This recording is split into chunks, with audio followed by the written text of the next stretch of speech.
साहिब के नाम। तो आज परम पिता परमात्मा की अपार कृपा से जयपुर में ये मूल ज्ञान का प्रचार होने जा रहा है। साहिब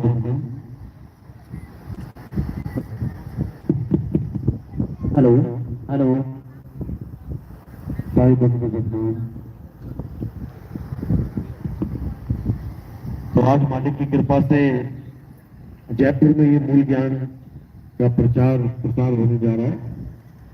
बहुत बड़े भाग होते हैं उन जीवों के जो अपने पूरे जीवन काल में एक बार भी इस मूल ज्ञान को सुन पाते हैं, और उससे भी बड़े भाग होते हैं उन जीवों के जो इस मूल ज्ञान को थोड़ा सा भी समझ पाते हैं। क्योंकि सुनना आसान है, आए बैठे घंटा 2 घंटा सुन के चले गए, लेकिन इस ज्ञान को समझना बहुत मुश्किल है। ये ज्ञान केवल उसी को समझ में आता है जिस पर परमपिता परमात्मा की अपार कृपा हो, बंदी छोड़ की दया हो, मालिक की मेहर हो। केवल वही इस ज्ञान को समझ सकते हैं, अन्यथा कोई भी इसको समझने के काबिल नहीं है कि कोई इसको समझ सके, नहीं समझ सकता। किसी में इतना समर्थ नहीं है जो इस मूल ज्ञान को बिना मालिक की दया को समझ पाए। बाकी संसार में जितना ज्ञान है बड़े आराम से समझ में आता है। कोई कहता है मंदिर में जाके पूजा कर लो, बहुत आराम से समझ में आ जाता है। कोई कहता है सोमवार के व्रत कर लो, मंगल का व्रत कर लो, वीरवार के व्रत, सब समझ में आ जाता है। कोई कहता है तीर्थ स्थानों पे चलो, पूजा पाठ करो, समझ में आ जाता है। कोई कहता है चलो कहीं परिक्रमा करते हैं, जाके किसी पहाड़ की पर्वत की, बिल्कुल समझ में आ जाता है। हर चीज मन में बैठ जाती है, हर चीज अच्छी लगती है, हर चीज आ जाती है। लेकिन ये मूल ज्ञान, ये मन में बैठना तो बहुत दूर की बात है, समझ में नहीं आता, और इसके बिना किसी का काम भी नहीं बनने वाला। ये ऐसा अटपट ज्ञान है। साहिब कहते हैं अटपट ज्ञान कबीर का, झटपट लखा न जाए, और जो इसको झटपट लखे तो सब खटपट मिट जाए। यानी कि ज्ञान तो बहुत है संसार में, लेकिन जिस ज्ञान से हमारी मुक्ति होगी, जिस ज्ञान से हमारा कल्याण होगा, वो ज्ञान समझ में आना बहुत मुश्किल है। बड़े बड़े ऋषि मुनि फेल हो गए, इस ज्ञान को नहीं समझ पाए, मंत्रों में उलझ गए, तंत्रों में उलझ गए, तपस्या में उलझ गए, हजारों हजारों साल तपस्या कर डाली, लेकिन कोई कहे कि मूल ज्ञान समझ में आया तो नहीं आया। तो आज उसी मूल ज्ञान को अच्छे से समझाएंगे ताकि हर जीव का कल्याण हो, हर भगत को वो मार्ग मिले जिससे हमारी आत्मा का कल्याण हो। इसमें कोई धर्म जाति भेद नहीं है, हिंदू मुस्लिम सिख ईसाई का कोई भेद नहीं है। इसमें कोई ऊंची जात नीची जात वाला कोई भेद नहीं है। जैसे एक पानी हम सबकी प्यास बुझाता है, क्या हिंदू, क्या मुसलमान, क्या सिख, क्या ईसाई, क्या ऊंची जात, क्या नीची जात, सबका प्यास एक पानी के द्वारा ही बुझ जाती है। इसी प्रकार एक मूल ज्ञान यानी एक सत्य सबको संतुष्ट कर सकता है, सबको। ऐसा नहीं है कि ये केवल हिंदुओं का ज्ञान है, या केवल कबीर पंथियों का ज्ञान है, या केवल मुसलमानों का ज्ञान है, ऐसा बिल्कुल नहीं। ये हम सबका ज्ञान है, ये पूरे विश्व के लिए एक संदेश है, लेकिन इसको समझने वाला समझदार होना चाहिए बस। तो आज का सत्संग शुरू करने से पहले परम पिता परमात्मा के नाम पे जयकार लगाएंगे और फिर सत्संग शुरू करेंगे। बोलिए परम पिता परमात्मा की, सदगुरु बंदी छोड़ कबीर साहिब की, सभी संतों की, सभी भक्तों की, सदगुरु मदनपति साहिब की, दीवान जौहरपति साहिब की, सदगुरु राम सेवक साहिब की, सदगुरु वैरागपति साहिब की, कलिनापुर धाम की, पंडाल में आए सभी भक्तों की, इनके माता पिता गुरुदेव की, इस गांव नगर बस्ती की, आज के आनंद की, सकल हंस की बंदगी, साहेब बंदगी सबको। तो कबीर साहब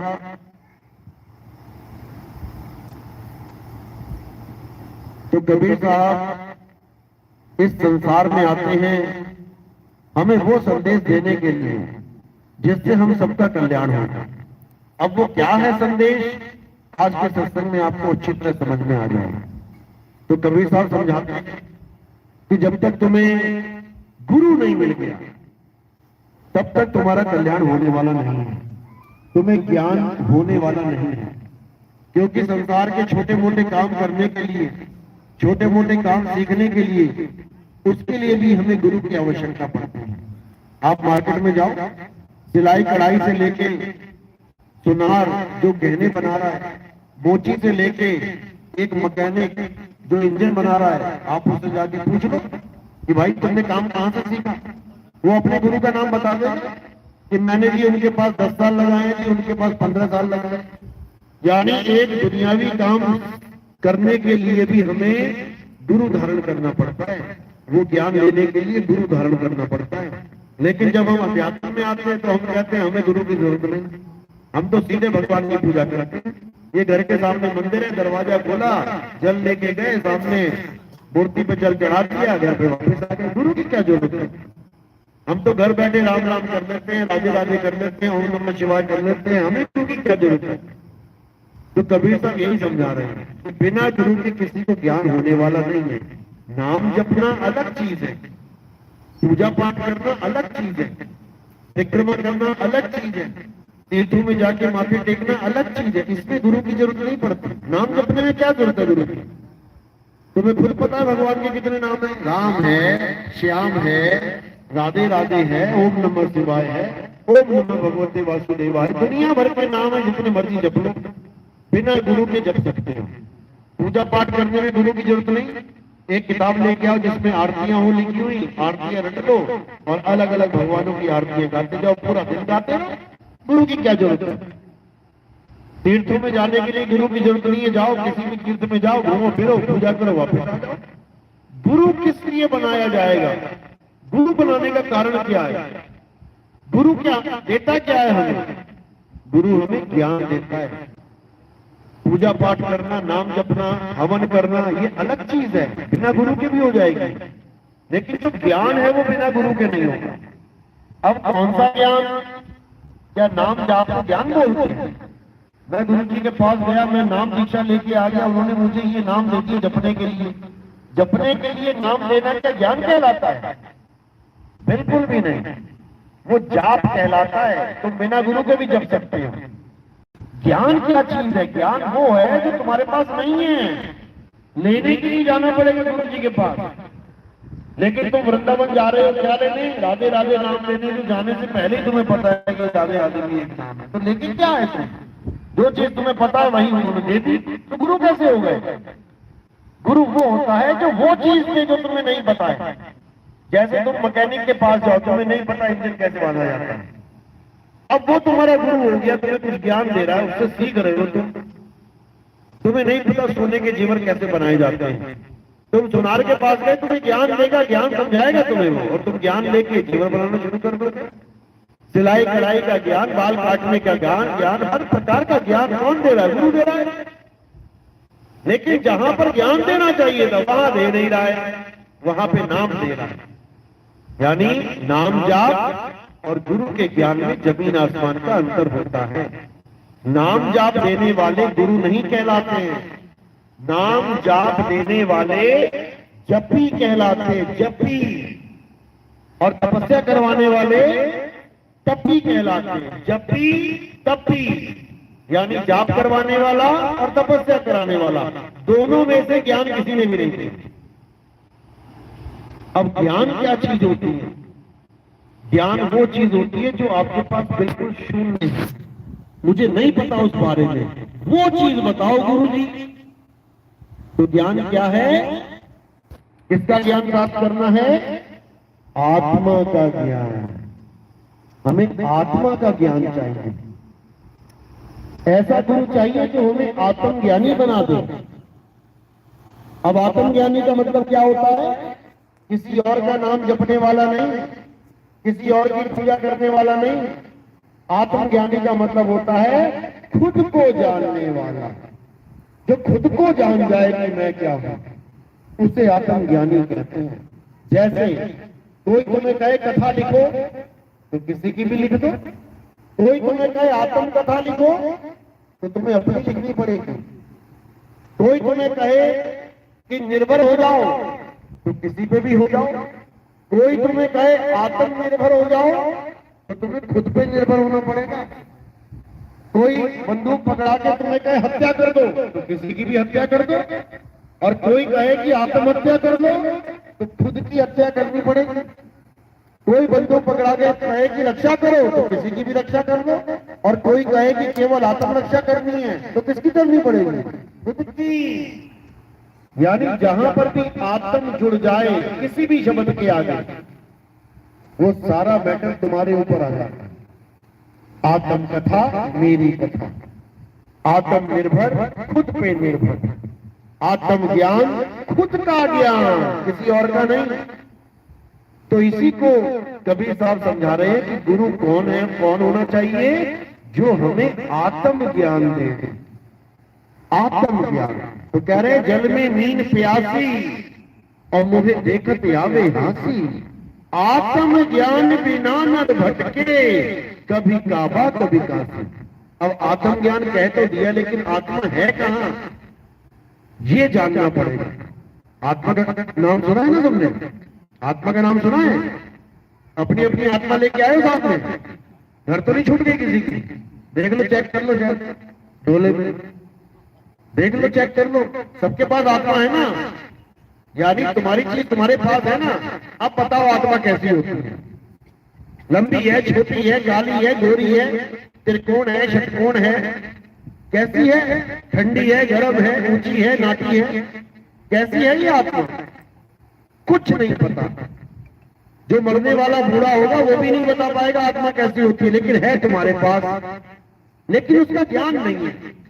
शक्ल का ज्ञान है, मैं गोरी में काली, काया का ज्ञान है, मैं मोटी में छोटी में लंबी, ये पूरा ज्ञान है। लेकिन जिसकी वजह से ये काया चल रही है, जिसकी वजह से ये सारा खेल चल रहा है, उस आत्मा का ज्ञान नहीं है, बस इसी को अज्ञान है। अब गुरु क्यों बनाना है हमने? कारण क्या है गुरु बनाने का? गुरु धारण करना है हमने आत्म ज्ञान के लिए। दुनिया का ज्ञान तो तुम ऐसे ही अर्जित कर सकते हो। राम जी की कहानी तुम्हें बिना किसी के पता लग जाएगी, नेट पे सर्च मार देना, पता लग जाएगा, तुम्हें हर चीज पता लग जाएगी, बस तुम्हें अपनी आत्मा का ज्ञान पता नहीं लग सकता। इसीलिए गुरु धारण करने की जरूरत पड़ती है। नहीं तो कोई कहे कि नाम जपने के लिए गुरु चाहिए मुझे, तो नहीं चाहिए। नाम जपने के लिए किसी गुरु की जरूरत ही नहीं है, तुम वैसे ही जपना शुरू कर दो। तो इसी को समझा रहे हैं कृष्ण जी गीता में कि हे अर्जुन, ये शरीर तो नाशवान है, तेरा शरीर, मेरा शरीर, इन राजाओं महाराजाओं का शरीर, ये सब नाशवान है। अविनाशी केवल आत्मा है। आत्मा को ना तो कोई शस्त्र काट सकता है, ना ही अग्नि जला सकती है, ना ही वायु सुखा सकती है, और ना ही जल भिगो सकता है। तो क्या करें? आत्मा का ज्ञान समझा रहे हैं। दोनों पार्टियां खड़ी है सामने, युद्ध तनातन होने वाला है, बीच में आत्मा आत्मा आत्मा करने की जरूरत क्या है? लेकिन अगर कर रहे हैं तो इसका मतलब सबसे जरूरी यही है,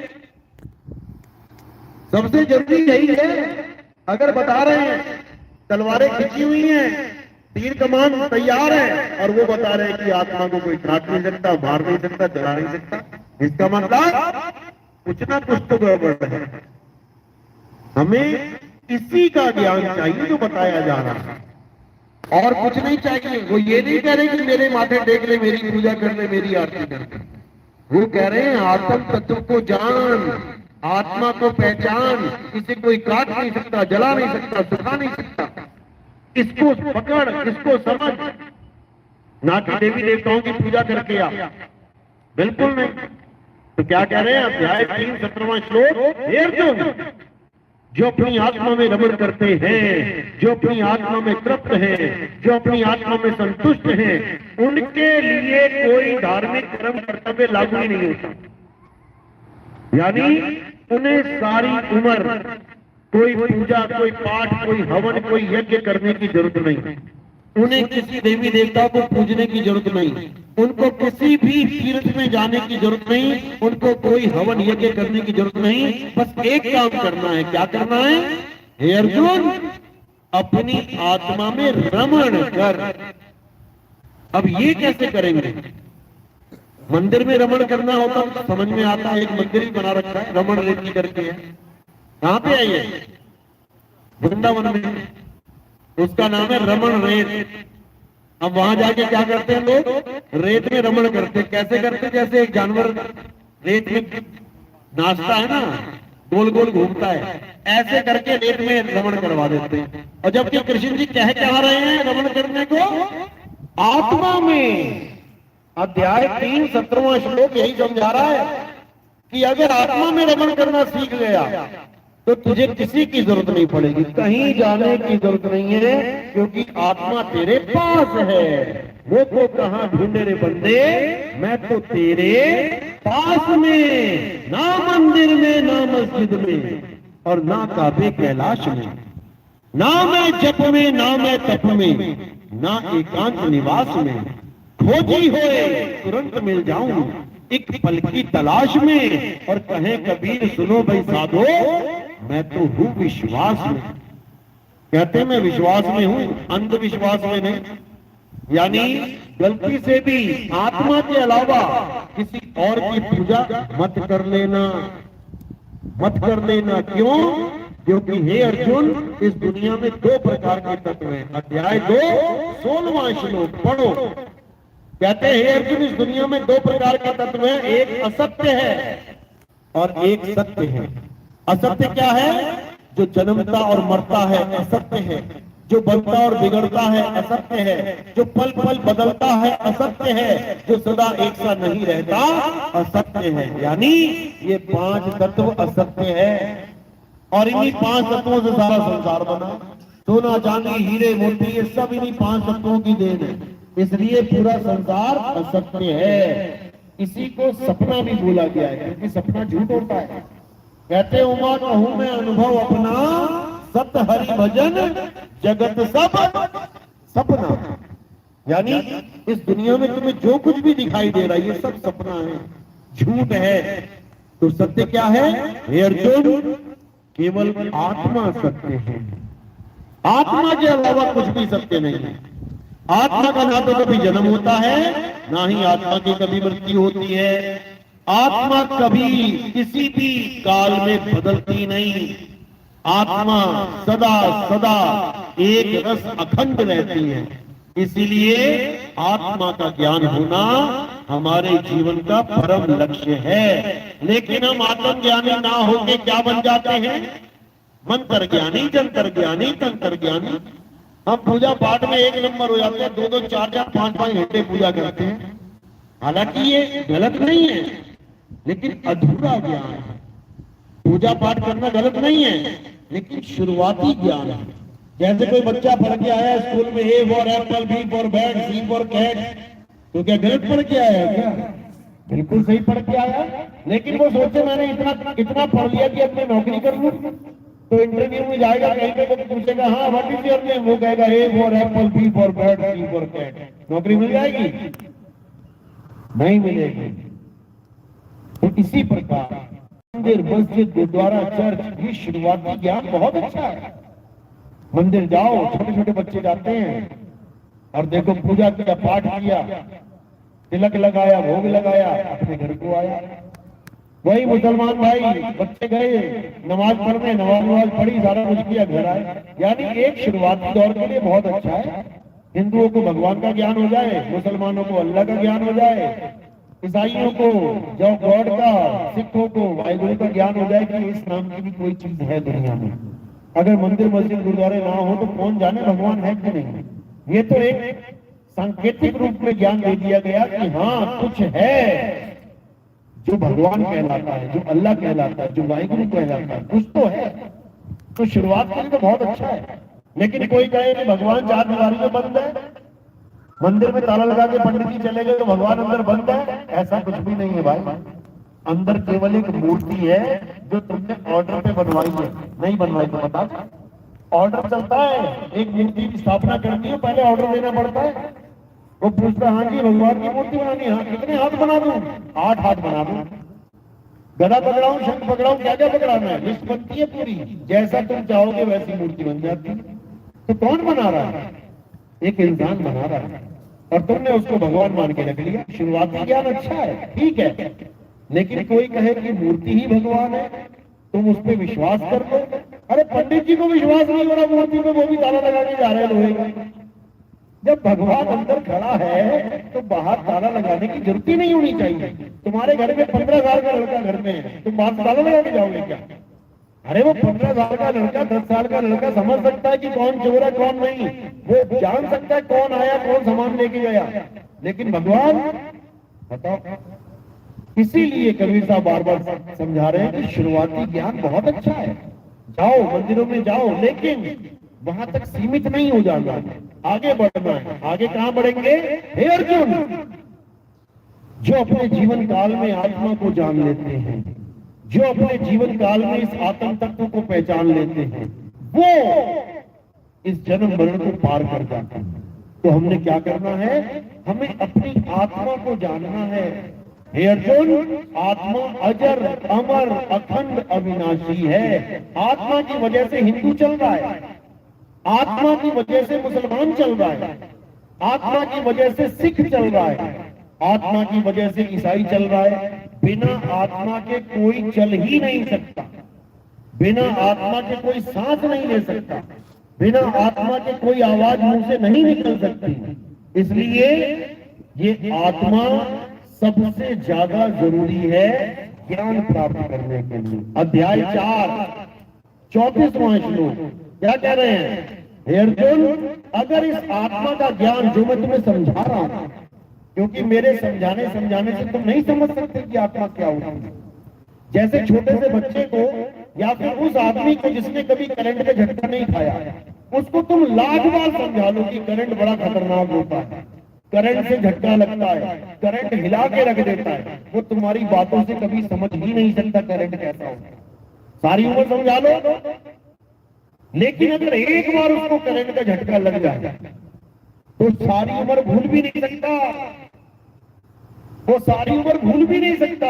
एक बार करंट का झटका लग गया और तुमने कह दिया ना अगले दिन, अरे भाई करंट है यहाँ पे, ऐसे बच बच के जाएगा बिल्कुल। क्यों? स्वाद चख चुका है। इसीलिए कृष्ण जी बार बार समझा रहे हैं कि हे अर्जुन, ज्ञान बहुत है संसार में, अलग अलग देवी देवताओं का ज्ञान है, अलग अलग तीर्थों का ज्ञान है, लेकिन जो सबसे बड़ा ज्ञान है वो आत्म ज्ञान है। अध्याय 4 34वां श्लोक। हे अर्जुन, अगर तुम इस सत्य को, इस आत्मा के ज्ञान को जानना चाहते हो तो क्या करो? तो तुम्हें ऐसे तत्वदर्शी संत की शरण में जाना पड़ेगा। वहां पर जपी तपी सन्यासी नहीं लिखा है, क्योंकि गीता में इतने सुंदर शब्द लिखे हुए हैं लेकिन कोई समझ नहीं पाता उसको। अगर वहां पे तत्वदर्शी की जगह कुछ और लिखा होता कि किसी संत के पास, महात्मा के पास चला जा, फिर कभी तुम समझ ही नहीं पाते कि कृष्ण जी कहना क्या चाह रहे हैं। फिर तो दुनिया में एक से एक संत है, जो बड़े से बड़ा नाम है, जिस संत का उसके पास चले जाओ, कोई ना कोई मंत्र ले आओ, जंतर ले आओ। लेकिन बड़ी सुंदरता के साथ कृष्ण जी ने जो नाम चुना, वहां पे क्या बोला? अध्याय 4 34वां श्लोक पढ़ लेना अच्छे से घर जाके, ऐसा ना हो कि नितिनलाल झूठ बोल रहा हो। क्या लिखा वहां पे? अगर तुम सत्य को जानना चाहते हो तो तुम ऐसे तत्वदर्शी संत की शरण में जाओ। अब तत्वदर्शी का क्या मतलब होता है? 2 शब्दों से जुड़ के बनता है, तत्वदर्शी। अब क्या है तत्व? 2 प्रकार के तत्व बता दिए, एक असत्य और एक सत्य। अब तत्वदर्शी का क्या काम है? कि असत्य को छुड़वाना और सत्य को लखाना, ये तत्वदर्शी का काम है। और जपी का क्या काम होता है? जपी का काम होता है मंत्र को जपवाना। हिंदू संत है